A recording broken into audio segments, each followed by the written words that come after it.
হরে কৃষ্ণ। জয় জগন্নাথ বলদেব সুভদ্রা মহারানী। জগন্নাথ বলদেব সুভদ্রা মহারানী এই ধরাধামে কিভাবে আবির্ভূত হলো সেটা নিয়ে আমি কিছু বলার চেষ্টা করছি।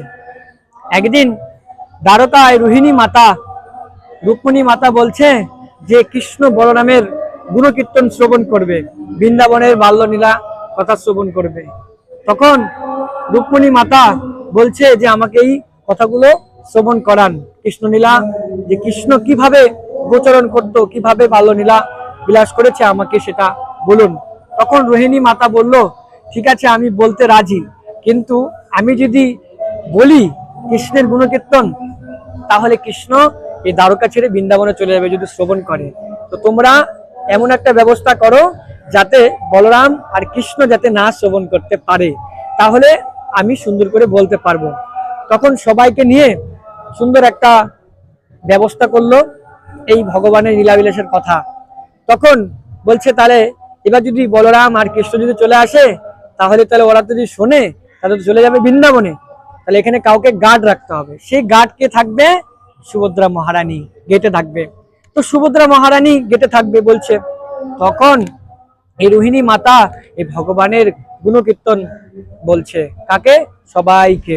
তো বলতে বলতে যখন এত সুন্দর ভগবানের বাল্যলীলা এই রোহিণী মাতা বলেছে, তখন এই কৃষ্ণ বলরাম দূর থেকে আকর্ষণ হয়েছে এই ভগবানের কথাতে, আকর্ষণ হয়ে ভগবানের কথা শ্রবণ করেছে।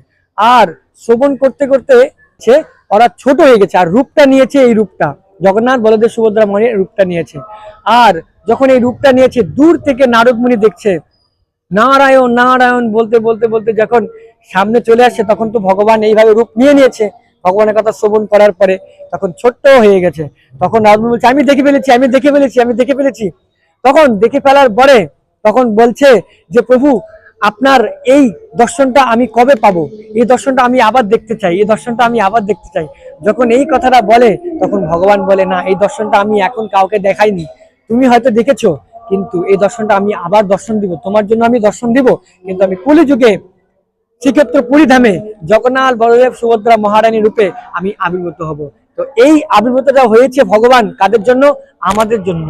আমরা ভগবান এত কৃপালু যে আমরা যদি জগন্নাথ মন্দিরে ভগবানকে দর্শন করি তাহলে আমরা এই জন্মটা সার্থক করতে পারবো। আর ভগবান এই জন্যই আবির্ভূত এই জগন্নাথ বলদেব সুভদ্রা মহারানী রূপে আবির্ভূত হয়েছে।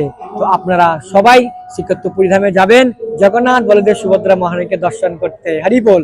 আর যদি আপনারা শ্রীক্ষেত্র পুরীধামে যেতে না পারেন তাহলে ইস্কন শিলিগুড়ি মন্দিরে আপনারা আসবেন, আমাদের বহুত বড় ফেস্টিভ্যাল জগন্নাথ রথযাত্রা হচ্ছে, তো আপনারা আসবেন। হরে কৃষ্ণ, জয় জগন্নাথ।